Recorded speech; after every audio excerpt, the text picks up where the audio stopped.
Hello बच्चों।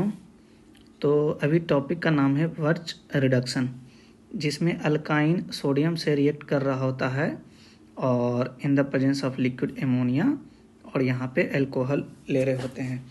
Ammonia भी H+ दे सकता है, अल्कोहल भी दे सकता है, बट अल्कोहल अच्छा H+ डोनर है, इसलिए अल्कोहल को यहाँ पे लेते हैं। और सोडियम इलेक्ट्रॉन देता है तो सोडियम प्लस हो जाएगा और यहाँ पे इलेक्ट्रॉन देगा। लिक्विड एमोनिया को क्यों लेते हैं ये ध्यान दो आप कि अच्छा सोडियम इलेक्ट्रॉन को क्यों देता है, क्योंकि इसका आयनाइजेशन एनर्जी कम है और जेड इफेक्टिव कम है। अब सोडियम प्लस है और सोडियम है, यहाँ पे आपको हम समझाने जा रहे हैं कि लिक्विड एमोनिया को क्यों लिए। तो सोडियम प्लस का स्टेबिलिटी कम है क्योंकि इसके पास चार्ज है, और सोडियम का स्टेबिलिटी ज़्यादा है यहाँ पे। तो सोडियम प्लस को स्टेबल करना है तो एमोनिया के पास लोन पेयर है, तो सोडियम प्लस सराउंड हो जाएगा किससे? एमोनिया से, जिससे सोडियम प्लस जो चार्ज है वो रिड्यूस होगा और सोडियम प्लस का स्टेबिलिटी बढ़ेगा। तो सोडियम प्लस का स्टेबिलिटी अगर इंक्रीज करेगा तो सोडियम जो है आसानी से इलेक्ट्रॉन को दे पाएगा, और हमें इलेक्ट्रॉन चाहिए भी, है ना। ठीक है। अब अल्काइन है, अल्काइन के पास पाई इलेक्ट्रॉन का सोर्स है, तो पाई इलेक्ट्रॉन को कन्वर्ट कर देंगे लोन पेयर में।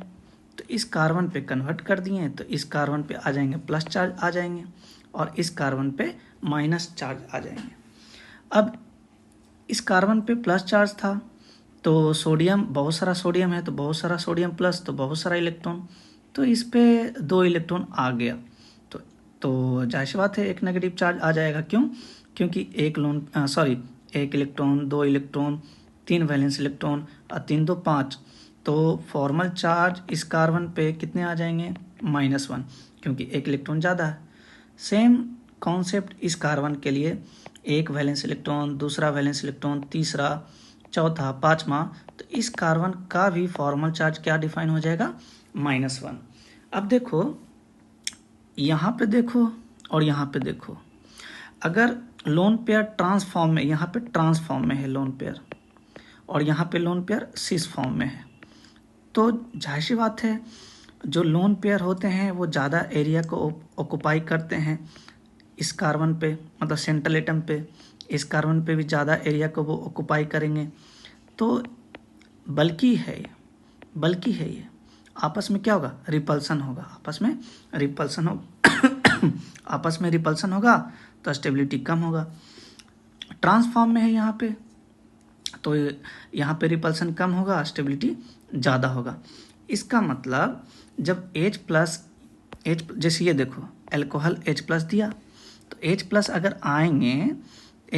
आएंगे तो वो ट्रांस वाले फॉर्म पे आएंगे, है ना। तो यहाँ पे आएगा H, यहाँ पे आएगा H+।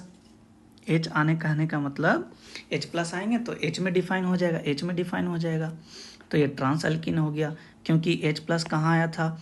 ट्रांसफॉर्म में आया था, इसलिए ट्रांस अल्किन हो जाएगा। एक H+ ऊपर से आए, दूसरा H+ नीचे से आए, तो एंटी एडिशन हो गया। रिडॉक्स रिएक्शन क्यों हुआ? देखो कार्बन है तो इसका ऑक्सीडेशन स्टेट क्या हो जाएगा? 0। इसका भी क्या हो जाएगा? 0।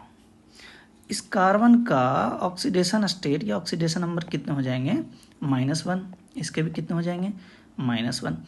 इस कार्बन के वजह से तो 0 होगा इस कार्बन पे, लेकिन हाइड्रोजन की वजह से इस कार्बन का ऑक्सीडेशन स्टेट -1 आ जाएगा, क्योंकि इलेक्ट्रोनेगेटिविटी कार्बन का ज़्यादा होता है किससे? हाइड्रोजन से।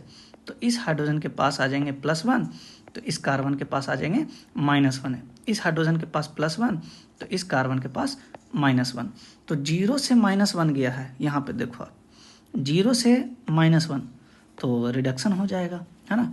रिडॉक्स रिएक्शन क्यों बोले हैं आपको बताता हूँ, कैसे बता दूँ, देखो यहीं पे बता देता हूँ। सोडियम है तो सोडियम से सोडियम प्लस हो रहा है, तो यहाँ हो गया है ऑक्सीडेशन, और जाहिर सी बात है कार्बन जो है यहाँ लिखा हुआ है कार्बन 0 से -1 डिफाइन हो रहा है, तो यहाँ हो गया रिडक्शन। और वैसे रिएक्शन जिसमें रिडक्शन हो और ऑक्सीडेशन हो, वैसे रिएक्शन को क्या कहते हैं? रेडॉक्स रिएक्शन कहते हैं।